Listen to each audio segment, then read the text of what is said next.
I'm ChosenArchitect, and this is FTB Genesis.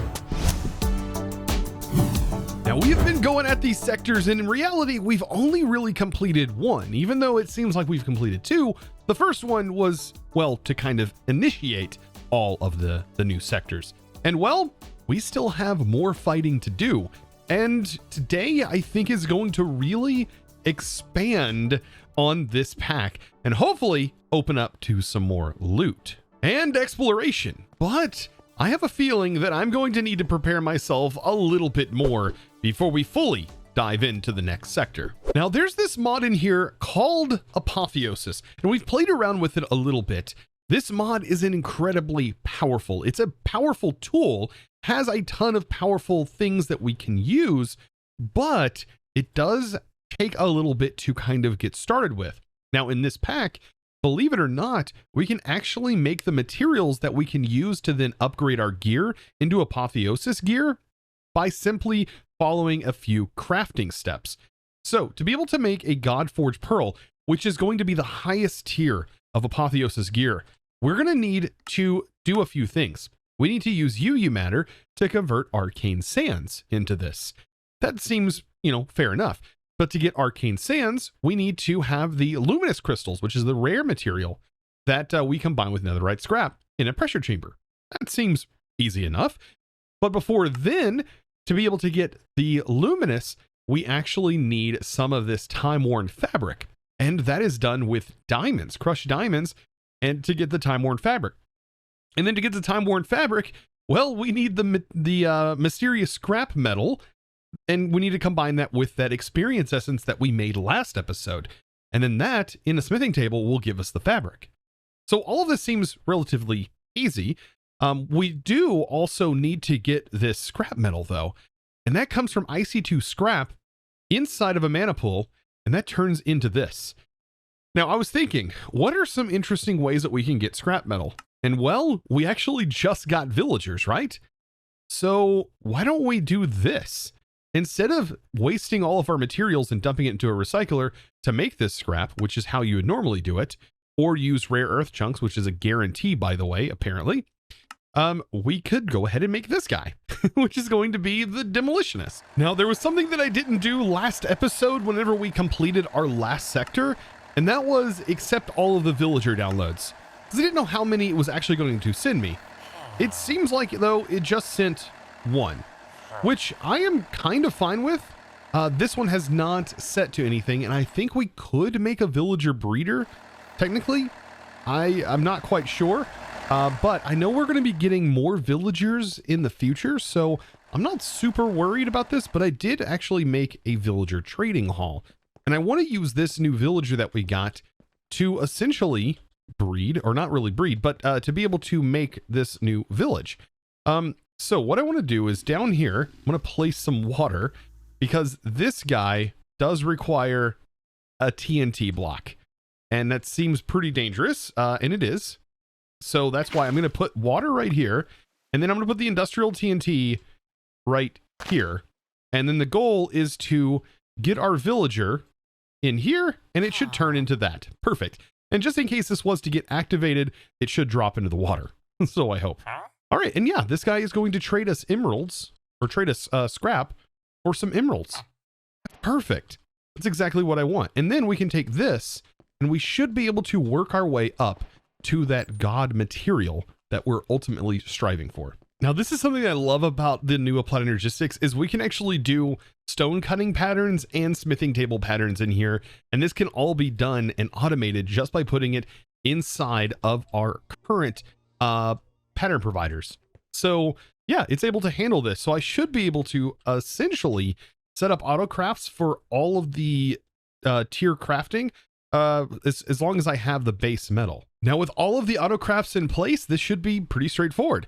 I take 44 that I have here, and I do believe this actually gets sort of doubled, I think. Oh no, it's actually not doubled. So we should be able to get 44 of the Godforged Pearls by the time we're done here. So I need to go here and I'll say 44, which is how much I have. And that's going to show all of the ingredients that it's going to take in order to make this. And as soon as I click that, we should now start to see, and we'll end up with a total of 45 Godforged pearls by the time all of this auto crafting is done. And yeah, that's pretty darn cool that we have all of this infrastructure that allows us to do this. Now, this, in my opinion, is why I love modded Minecraft so much. It's because you can work towards all of this cool things and automations that really make this stuff good. Now, I know that a lot of people will also say that, well, what's the point of doing all of this when you're not doing anything? And I will say to that, I did do all of this because I ended up setting up all of the infrastructure that allows for this to happen. And that's what I find enjoyable. I think that's the big part of engineering, right? Is finding solutions to your problems. Now, while all of that is being made up, I want to dive a little bit into this section right here. That is going to talk about the gem cutting table, which is something that we're going to need to make. And then also we should be able to get into the reforging table, which is going to be our basic reforging table, the thing we're going to get into. And that's going to lead us into the forge in the infinite, which we're going to need these arcane sands for. And so I will definitely want to make that. We're going to get some cool things and rewards for this.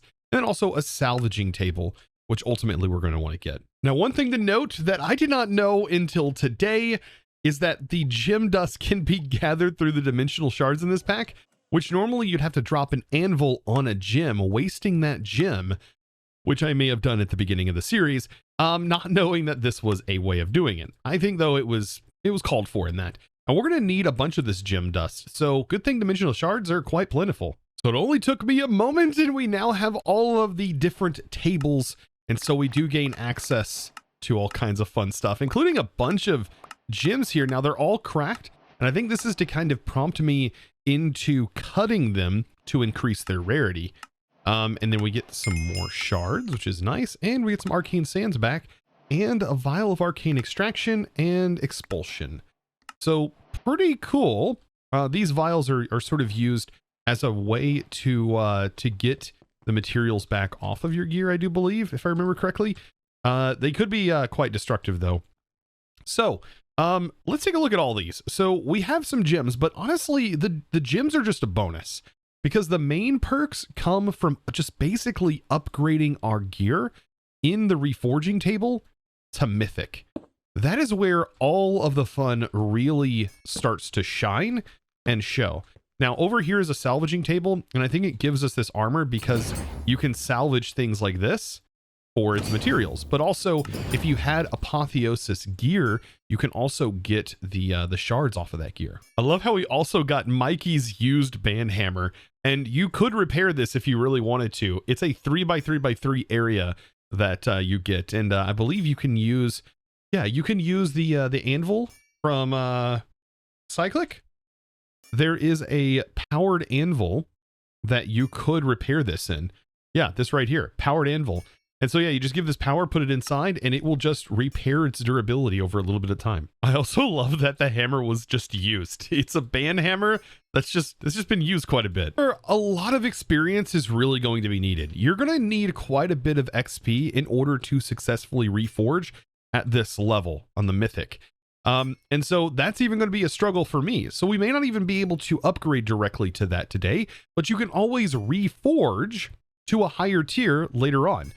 So we may not be able to use all of these. Maybe definitely on my sword. I want to try and get as much XP and upgrade my sword as much as I can. But we'll have to see.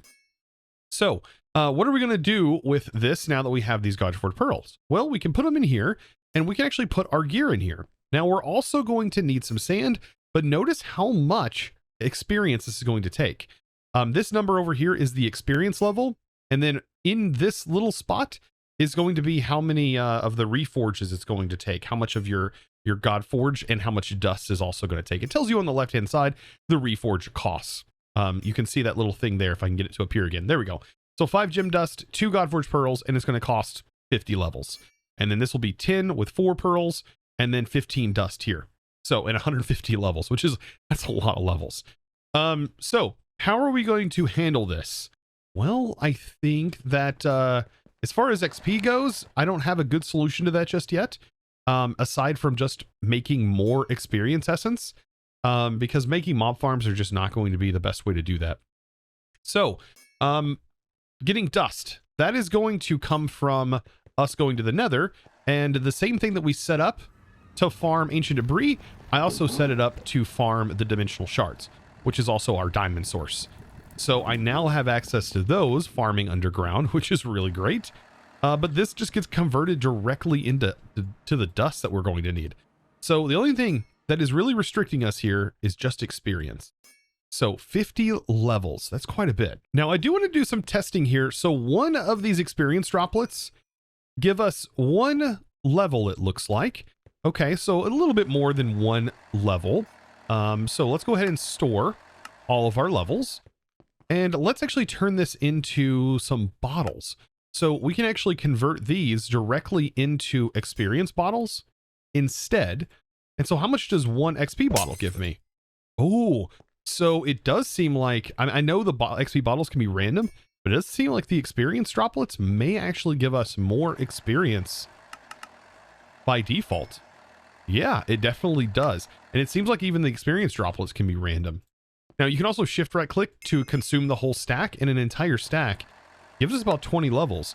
And I'm storing this over here in the experience obelisk, as this is going to be one of the best ways for me to handle all of this. So I think this is my best bet, just to simply duplicate our seeds. And we can duplicate it now that we have UU matter. It's so easy to simply duplicate our seeds until we get an entire row basically of these seeds. It is using the Imperium essence, and so we are going to need farmland for that. But 8 of these seeds, I mean, shoot, we can keep going. 9 of the seeds, might as well. Now that I have 50 levels, let's go ahead and see what we can put on our sword at level 50. So this is going to have 29% critical damage and 33% lifesteal. And then we're going to have 7, let's see, protection pierce, which is pretty nice. And it's going to give us 15 attack damage as our base damage. And then we get, do we get an increase on our attack speed? No, attack speed stays the same. However, on all of these other pieces here on the different levels, we can see the different types here. So this one will give us an extra socket, for example, and will also cause fire damage. This one does 20% crit damage, 20% crit damage, 2 times. So that's a lot of, that's like 55%, or sorry, 45% crit damage there with some fire. I really like this though. 7 protection pierce. And then we also get lifesteal. I don't think we're going to be losing any life though. And then just the base overall, like this is actually really nice. And we also get 2 sockets. So I'm going to go ahead and claim this. We should lose 2 levels overall for doing this, I think. So we will go down 2 levels. So we'll end up being at level 48. And this will now be the high tier. Oh, we also need to keep in mind, this is going to put ancient knowledge on our sword, meaning that we won't get drops, I believe, anymore. I think ancient knowledge does that. I don't have a way of seeing that. And I think last time I played with this mod, I ended up getting confused thinking ancient knowledge did something like that. What does ancient knowledge do? Oh no, ancient knowledge is actually kind of nice. It increases the experience gain from mob kills and blocks. So yeah, that's actually nice. So we just get a bonus, and we also get speed 2 whenever we attack a mob. So yeah, on hit we get speed 2, and on hit we also gain ancient knowledge for 5 seconds. So overall, I think this is really nice. I'm going to go ahead and do it. So now we have an even better sword. Yeah, we did lose more levels than I thought, and it did consume our pearls. So perfect. Titan forged. Look at us go. Now, the best thing to do is to have this on all of our armor pieces as well, because there are stats that also influence our health and influence our overall attack damage and speed. So I was checking out my gear reforges, but I definitely want to do this next. This is going to do 35% more arrow damage, and then we'll have 50% extra draw speed and 30% more speed. Speed and arrow damage and velocity, they all add up together, so this is just going to make it even more powerful. And the arrows are going to inflict wither and slowness, apparently, onto our enemy. And this is actually really good. I mean, I would love to, of course, have that 125% draw speed, but I think this one is great. This is going to be perfect. Now time to start working on the gear. And I think each time I reforge this, these stats change. So yeah, each time I reforge something, all of the gear end up changing. So you kind of want to pick, if you see something that you think is really good, definitely want to nab that, because the next reroll may not have that listed. Now for my next piece, it's definitely going to be my leggings, because we'll get insta health when we're hit, resistance when we're hit, And we're also going to get +6 health on this and 35% speed. There's really no negatives on these. And then we haven't even dabbled in the, we haven't even dabbled yet in the socket. Now, just for the lulz, you can also reforge your backpack, but this only works whenever it's actually in your backpack slot. So yeah, and this, by the way, is what the gravity feels like. Is, yeah, you get this kind of floatiness to you. That's something you like. Definitely take up some of that gravity. But yeah, when it's in this slot, you don't actually get the benefits of it. Now, I have all of my gears set out here, and this one's going to give us some speed. We also get some actual 30% speed, and I may have to change some of my FOV settings for all of this because our pants also give us 35% speed. We're going to be a speedy boy. This gives us some extra health, some luck. We get also some healing that's received. So we'll do better whenever we heal. We'll also get insta health when attacked. There's a lot of cool things we're going to get. This is some pretty powerful stuff. And yes, this is now my speed, which I'm definitely going to mess around with my FOV. Now, when it comes to FOV, you might be able to turn off your FOV effects if that's something you're wanting to do, or limit them. In my case, I'm just going to reduce the FOV by like 20%. And that seems like it does the trick. And there we go. So now we have all of this on, and this is all benefiting, but we haven't even touched the sockets yet. So what it seems like we have to do is sort of upgrade our gems here. So this one does 20% arrow damage, but this is a cracked version.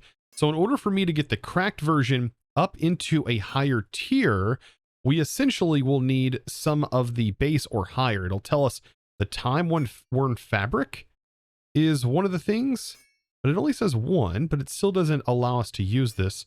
And then it says we also need the scrap. So are we going to need all of that? That's something I'm trying to figure out.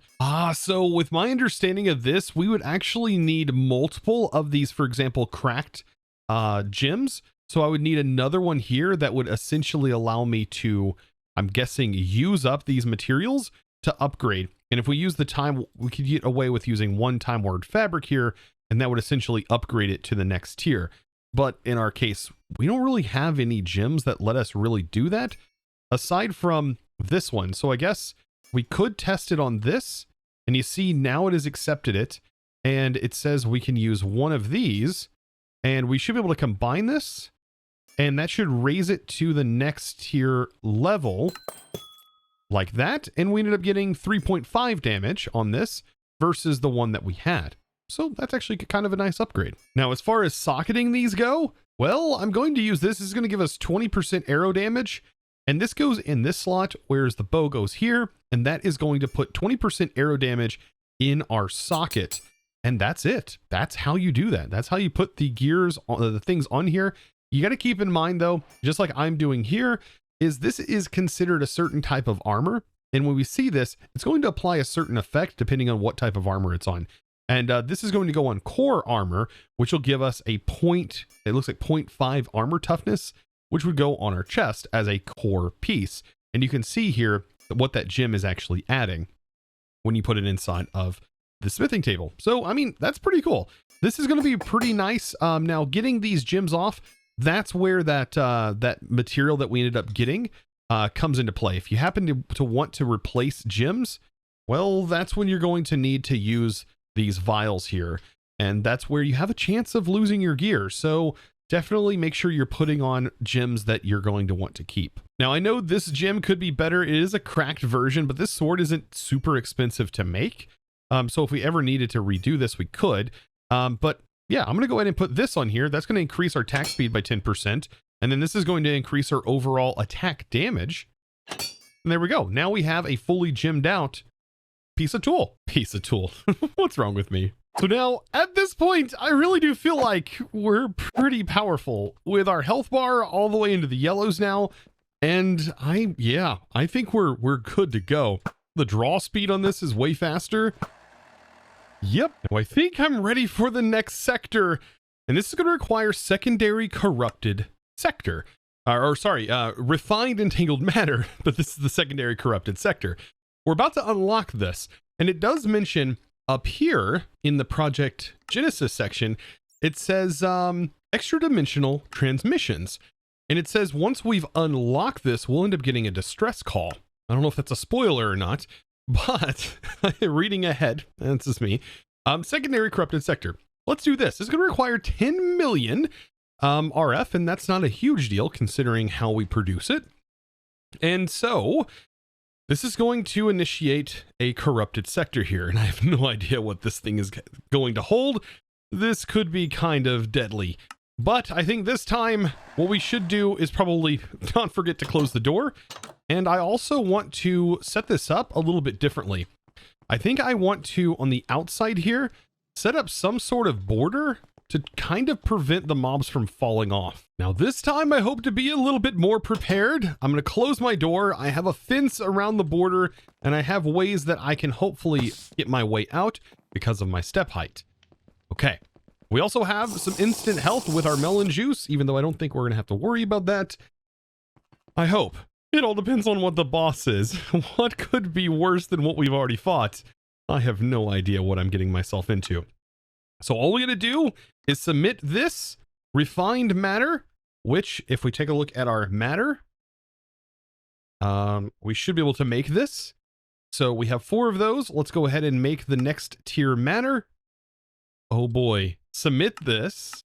We already have hit the 10 million on the power. Make sure we're standing in the middle because that's going to be the best place. And well, let's hope for the best. Let's initiate the secondary corrupted sector, and hopefully we do this in time because I think that's going to be the hardest thing. Now I did bring some frameworks just so I can make sure to capture some of these special mobs that we encounter. Oh wow, yes, we do so much more damage now. This sword is so nice. Okay, I haven't even tested the bow yet. That was just the first wave. Oh goodness.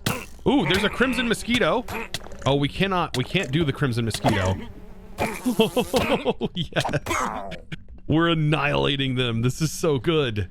Okay, next wave. I'm excited because I'm excited just to see what this unlocks. All right, crimson mosquitoes. I absolutely hate them. The fact that we can just stand back and use this sword is so cool. Yeah, I don't know why I've always slept on this sword. Like, I should totally be using this thing. This thing is amazing. All right, next wave. All right. Oh, I don't think we can put this thing though into our. Ooh, ooh, I don't think I'm gonna be able to see this thing, right? Oh, there it is. All right, let's get rid of the side mobs. We are hit with blindness.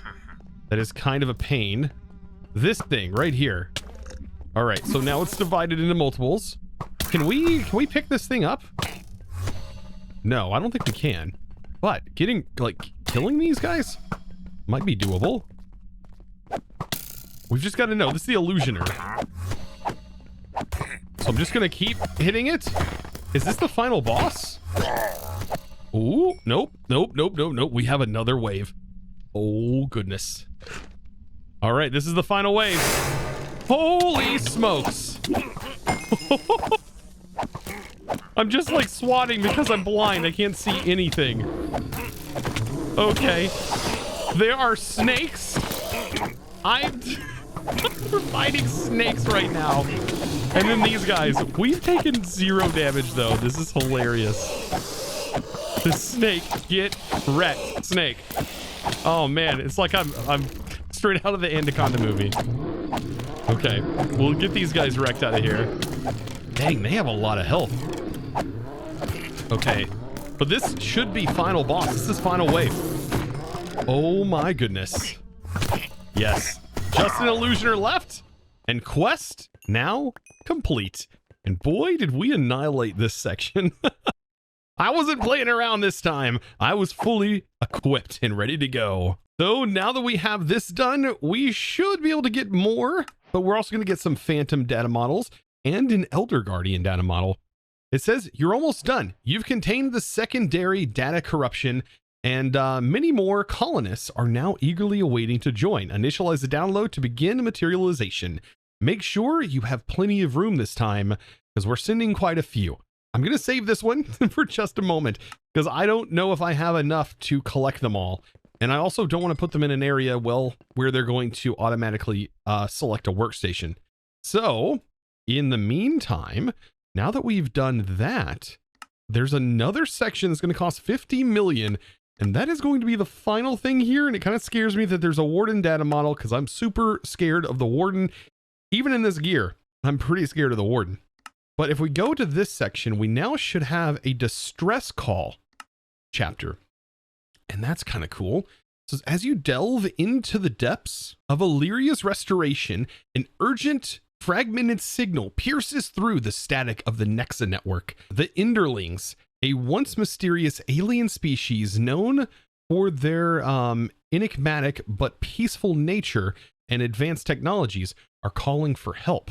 Their world, caught in the grip of a malevolent force, is on the brink of collapse. The signal, long suppressed by the corrupted data sector of the Nexa Network. So, speak of a dire situation, a mysterious dragon, and otherworldly horrors consuming their realm. Oh man. As the ancients of Elyria, you must extend your mission of salvation beyond your world. Our allies' salvation may be our own as well. Oh man. And this is going to get us an in shelf and a new section here. The communication array, a relic of the pre-war era, holds the key to understanding the Enderlings' plight. Okay, you'll need to fabricate a few pieces of technology in order to repair the old communication array to receive the Enderling's full message. Now, this is hidden. And what is this? So we should be able to make that. That should not be too difficult to make. And we definitely can make the control circuits. So let's get these made up. Now I should have everything crafted up. So now we have the glowatronic crystal. And we also have our 2 circuits, ultimate control circuits. All right. This is the first time I've actually pulled them out of the inventory because I usually keep everything in here. And so some of the quest things don't actually accept. All right, let's put this in. There's that. And there's this. And that leads us to this. Okay. Collecting corrupted data fragments from various biomes to reconstruct the Entangling's message. Ooh. These fragments contain vital information, but are scattered across the world, tainted by the same corruption that plagued Nexa. The simulation matrix should be able to rebuild some of the data. Okay, so we're going to need Enderman predictions. So we're going to need amassed Enderman. And we should be able to get that from the Nether. We need a mega decompression module and an Ender modem. Now, this one thing needs a matter ball. That shouldn't be too hard to make, as we just set up the same system we had before, but select matter balls. Look at that. Done. Matter ball. We just need to also boop this guy and turn it into self-aware. So, and just like this, we now have a self-aware Enderman. This is really powerful. That's ton of Ender pearls right here could be gained from this. But what we're going to do is just simply collect them, because that's what we're needing to solve our little problem here. We now have enough of the Enderman predictions, and we do need to submit those. So once we submit, we get a Spatial Storage Cell and also some bulk storage components. And that leads us into the Echoes from the Void. The Enderling's language, complex and intertwined with their unique technology, required an advanced decoder to understand their plea. After reestablishing, it says if they update their dimensional coordinates and provided data to reconstruct the planetary surface of their world, as well as a portal device that utilizes Enderlings to transport you. Make sure the simulation is clear and proceed to initiate the load when ready. So we do need, it looks like 10 million to be able to do this. And we do get another storage cell. Oh boy, we've unlocked another simulation matrix area. I'm pretty excited by this. So let's clear the area out. Okay, so we have that done. And we are going to need to set this to, it looks like echoes. So echoes from the void, which I love that. I love the echoes from the void. I'm almost positive like that this is totally referenced a lot in Destiny, is like if the void whispers, do you hear it? You know, stuff like that. If you whisper to the void, does it whisper back? But yes, this is going to take a moment, and we should be able to now initialize a new simulation. And now our power is sustained, and we can now go ahead and complete this. We need to go into this area. Okay. And now we should be able to activate the simulation. We also get some colossal base blocks. Oh boy. We're already being attacked. We're being attacked. We should be fine though. We should be fine though. We definitely need to gain access here. Oh boy. Oh, nope, there's an Enderman. There's a lot going on in here. Okay, but we should be fine. We should be fine. Yeah. Okay. This is kind of cool, though. Wait. This is a portal. Oh, there is a portal already, though. But we probably can't access it, right? No, we probably can't. Oh, I do need to definitely store one of these, potentially. Yep, there we go, before we accidentally kill them all.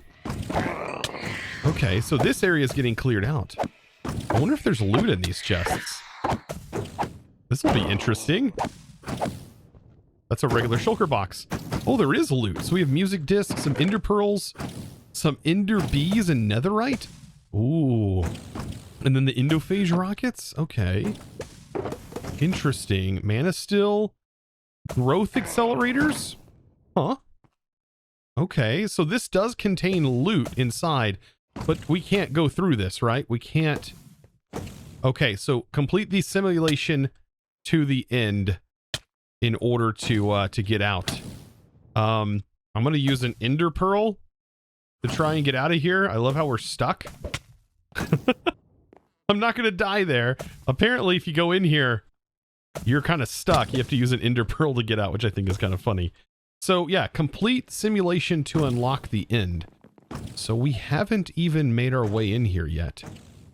Oh, there's all kinds of goodies in here, though. Oh man, this is going to be so much more to explore. I'm excited for this. Wait, there's bees up there. I don't really want to mess with the bees. Oh, there's got to be... Is there any more loot? Okay, just that one building. Oh, this has... This has stuff. This has an Enderman spawner. Awakened pedestals. With Imperium in it. Ooh. And obsidian. Okay, this is kind of cool. I actually like this area. They did such a good job putting all of this together. I really love this. FTB did a banger job on this one. Okay, let's see if I can't head out of here. Let's try and teleport down here real quick. Oh boy. Come on, let me out. Let me out. I'm gonna close the door. Oh goodness. Let's go ahead and encapsulate this because I think we have more to do. Oh boy, plasma cores, and we're gonna need to breach the barrier. This right here, I definitely know what fluid this is. Yeah, I'm almost positive that we're gonna have to drain a wither. But that, guys, is going to have to wait until next episode because today we're all out of time. So now, if you guys did enjoy today's episode and you're looking forward to more, be sure to click that subscribe button if you haven't already and give this video a huge thumbs up. Also, comment down below. What do you think the end is going to be like? I'm actually pretty stoked to see what this place is like. Oh man, it's going to be a lot of fun. Now, without further ado, I need to thank the supporter of today's episode. And that amazing thanks is going to go out to Elyria's Telperton? I hope I said that right. Thank you so much for your amazing support, by the way, over on the Discord, becoming a Discord premium member and supporting in one of the best ways possible. Thank you guys so very much. I hope to see you in the next one. And as always, thanks for watching. Bye.